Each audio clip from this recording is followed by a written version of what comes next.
1999 के शुरुआती महीनों में एलओसी को पार कर कारगिल में घुस चुके पाकिस्तानी सैनिकों को खदेड़ने के लिए इंडियन आर्मी का ऑपरेशन विजय जारी था। इस घमासान युद्ध को शुरू हुए 2 महीने बीत चुके थे और भारतीय सेना ने अपने साहस, रणनीति और वीरता के दम पर द्रास सेक्टर के तोलोलिंग टॉप और आसपास की कुछ अहम चोटियों पर जीत दर्ज कर ली थी। लेकिन इस बीच बटालिक सेक्टर का खालूबार भारतीय सेना के लिए बहुत बड़ी चुनौती बना हुआ था। पाकिस्तान ने खालूबार और उसके आसपास की पहाड़ियों को बटालिक सेक्टर में अपनी सुरक्षा का केंद्र बना रखा था। इसके अलावा इस ऊंचाई से पाकिस्तानी सैनिक बटालिक सेक्टर में भारतीय फौज की हर एक्टिविटी पर नजर रख रहे थे। ऐसे में दुश्मन को खालूबार से खदेड़ना भारतीय सेना के लिए एक जरूरी रणनीतिक कदम बन गया था। लेकिन मुश्किल ये थी कि खालूबार तक पहुंचने के लिए भारतीय जवानों को लगभग 80 डिग्री के एंगल पर 16,000 फीट की सीधी खड़ी नुकीले पत्थरों वाली पहाड़ियों पर चढ़ाई करनी थी। तापमान 0 से भी नीचे था, हवाएं बेहद सर्द थी और ऊपर से पाकिस्तानी पोस्ट से लगातार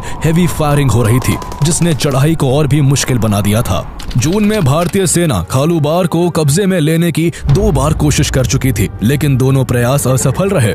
इसलिए 2 जुलाई को इस मिशन की जिम्मेदारी 111 गोरखा राइफल्स को सौंपी गई, जो अपने अदम्य साहस और better to die than to be a coward जैसे दृढ़ संकल्प के लिए जानी जाती है। लगभग 100 जवानों की टीम ने भीषण सर्दी और लगातार गोलीबारी के बीच बिना रुके 14 घंटे की चढ़ाई पूरी की। हालात इतने कठिन थे कि खालूबार टॉप तक पहुंचते पहुंचते 30 भारतीय जवान शहीद हो गए थे। लेकिन इसके बावजूद खालूबार की चोटियों पर पहुंचते ही गोरखा राइफल्स के शेर दुश्मनों पर ऐसा कहर बनकर टूटे कि मात्र 24 घंटे के अंदर उन्हें धूल चटाकर वहां भारतीय तिरंगा फहरा दिया गया। आइए जानते हैं कारगिल युद्ध की टफेस्ट बैटल मानी जाने वाली बैटल ऑफ खालूबार की पूरी कहानी। कौन था वो वीर जवान जिसने अकेले ही पाकिस्तान सेना के 4 बंकरों को तबाह कर कई पाकिस्तानियों को मिट्टी में मिला दिया था, और आखिर जिस लड़ाई को 2 कोशिशों के बाद भी जीता नहीं जा सका था, उसे 111 गोरखा राइफल्स ने कैसे अपने नाम कर लिया। खालूबार वो लड़ाई है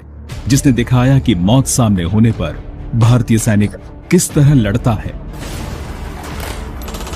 जब खालूबार कैप्चर हो गया, कोर्स दिल में सैडनेस तो थी। We had lost many brave soldiers besides of course captain Manoj Pandey. पाकिस्तानियों ने भी कभी सोचा नहीं था कि ऐसे हो सकता है, लेकिन हमने करके दिखाया।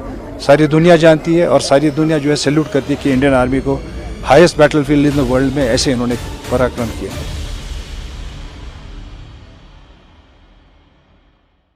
हर साल सर्दियों में कारगिल की ऊंचाई पर मौजूद कई पोस्ट को भारतीय सेना खाली कर देती थी, क्योंकि इस दौरान टेम्परेचर -30 से -40 डिग्री सेल्सियस तक गिर जाता